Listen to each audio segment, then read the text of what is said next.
এসব অতি উৎসাহী পুলিশ কর্মকর্তারা বা অতি উৎসাহী আমলারা কিন্তু একটা সরকারের জন্য বিস্ফোরা হয়ে দাঁড়ায়।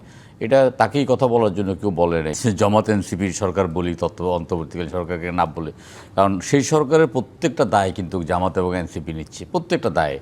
এবং সেখান থেকে কাউকে পদচ্যুত করা হলো, তারা মানে গেল বলে রব তুলছে, তা বোঝা যাচ্ছে যে সে সরকারটা তারাই পরিচালনা করতো। প্রধানমন্ত্রী যখন আজকে বললেন কোনো রাজনৈতিক পরিচয়ে আসলে তিনি কোনো অপরাধীকে দেখতে চান না, অর্থাৎ রাজনৈতিক পরিচয়ের ঊর্ধ্বে উঠে তিনি প্রশাসনকে কাজ করতেও বলেছেন, ঠিক একই সময়ে যখন ঢাকা রেঞ্জের ডিআইজি বলেন জাতীয়তাবাদী আদর্শ থেকে এক চুলো সরিনি, তখন আসলে এটি একটা সাংঘর্ষিক কিনা? এবং এই দুটো মন্তব্য নিঃসন্দেহে সাংঘর্ষিক। এবং গণঅভ্যুত্থানের পরবর্তী সময়টাতে প্রধানমন্ত্রীও বলেছেন তিনি আসলে কোনো দলীয়করণ করতে চান না, তিনি কোনো নিয়োগেও আসলে দলীয়করণ করতে চান না, মেধার ভিত্তিতে নিয়োগ দিতে চান, এবং তোষামোদেও আসলে এই মুহূর্তে মানুষ দেখতে চায় না।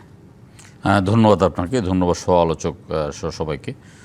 আজকে মাননীয় প্রধানমন্ত্রী পুলিশ সপ্তাহ উপলক্ষে যে বক্তব্যটা দিয়েছেন সেটা তো সর্বমহলে প্রশংসিত হয়েছে, এবং আমরা মনে করি যে অপরাধীর কোনো রাজনৈতিক পরিচয় থাকতে পারে না। অপরাধীর একটাই পরিচয়, সে অপরাধী, এবং পুলিশের একটাই কাজ অপরাধীকে আইনের মুখোমুখি করা।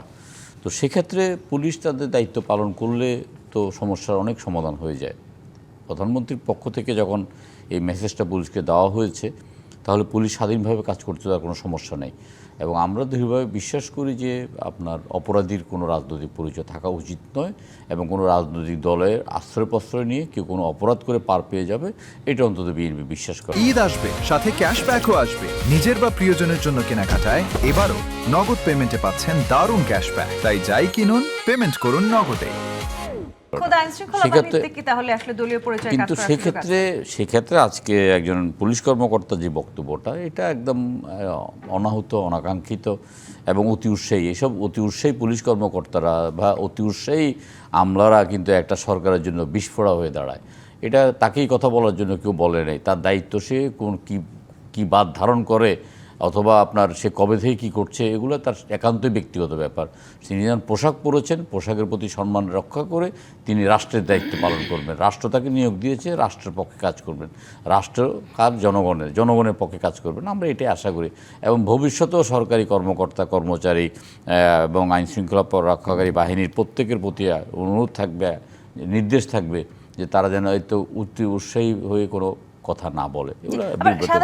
শুধু আসলে আইন শৃঙ্খলা বাহিনী এই জায়গাটিতে না, সরকারের শুরু থেকে নানান সময় সরকারকে সমালোচনার মুখোমুখি হতে হয়েছে, এবং গণতান্ত্রিক ধারা সেটা একটা সৌন্দর্যও আছে, যেটি নাজমুল হক প্রধান বললেন। কিন্তু বিসিবির যে নিয়োগ, সেই সাথে যে কথাটি সারওয়ার তুষার বলেছেন যে 10 দিন আগেই গভর্নর বদলাতে হলো, মানে এই যে তাড়াহুড়া করে আসলে এই নিয়োগগুলো, কিংবা বিসিবির নিয়োগ নিয়ে আসলে যেটি প্রচলিত আছে যে হেভিওয়েট যারা নেতা আছেন বিএনপিতে, তাদের পরিবারের লোকজনরা সবাই মিলে আসলে বিসিবিতে কেন? বাংলাদেশ ব্যাংকের গভর্নর নিয়োগ নিয়ে ইতিমধ্যে অনেক কথা হয়েছে। বাংলাদেশ ব্যাংকের গভর্নর নিয়োগের পর থেকে বাংলাদেশের অর্থনীতি একটা স্থিতিশীলতা আসছে, একটা গতিশীলতা আসছে, ব্যাংক খাতগুলো স্বস্তি নিঃশ্বাস ফেলছে।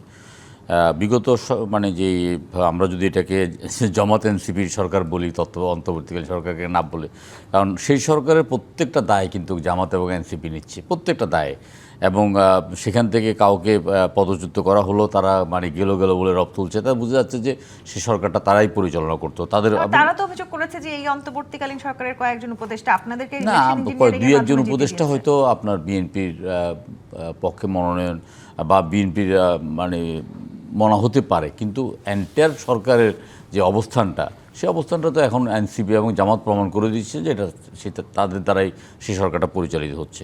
এখন সেখান থেকে যে একটা রাজনীতিকরণ করা হয়েছে সেই সময়ে, বা আওয়ামী লীগ আমল রাজনীতিকরণ করা হয়েছে, সেই রাজনীতিকরণ থেকে এখন বিরাজনীতিকরণ করা হচ্ছে, কোনো দলীয়করণ করা হচ্ছে না। এটা দলীয়করণ করার মতো কোনো বিষয় না। আর সরকার জনগণকে প্রতিশ্রুতি দিয়ে নির্বাচনে জয়লাভ করেছে। জনগণের প্রতি সরকারের কিছু দায়বদ্ধতা আছে, জনগণের প্রতি সরকারের কিছু অঙ্গীকার আছে। এই অঙ্গীকার এবং দায়বদ্ধতা যারা পালন করতে পারবে, সরকার তো তাদেরকেই নিয়োগ দেবে। সরকার তো এখানে আপনার ওই যে আঞ্জুমানে মফিজুল ইসলামের জন্য সরকার গঠিত হয়নি। সরকার জনগণকে কমিটমেন্ট দিয়ে এসছে, কথা যে সেই কমিটমেন্ট রক্ষা করার জন্য যারা ক্যাপাবল, যারা দায়িত্ববান এবং যারা এই সরকারের নীতিতে বিশ্বাস করে, তাদেরকে তো নিয়োগ দেওয়া হবে। পৃথিবীর কোনো ইতিহাস আছে নাকি যে সরকারি দল, বিরোধী দল অথবা সরকারি দল সরকারের বাইরের কাউকে কোনো জায়গায় নিয়োগ দেওয়া হবে? আপনারা আমেরিকা, ব্রিটেন, ভারতের অবস্থান দেখেন, ভারতের মতো গণতান্ত্রিক দলের অবস্থানটা দেখেন, দেশের অবস্থানটা দেখেন, তারা তাদের প্রত্যেকটা ক্ষেত্রে যারা তাদের মতাদর্শে বিশ্বাস করে সেখানে তাদেরকে নিয়োগ দেওয়া হয়। এটাই নিয়ম হওয়া উচিত, এবং এটা নিয়ম না করলে সরকার কোনো অবস্থায় টিকতে পারবে না।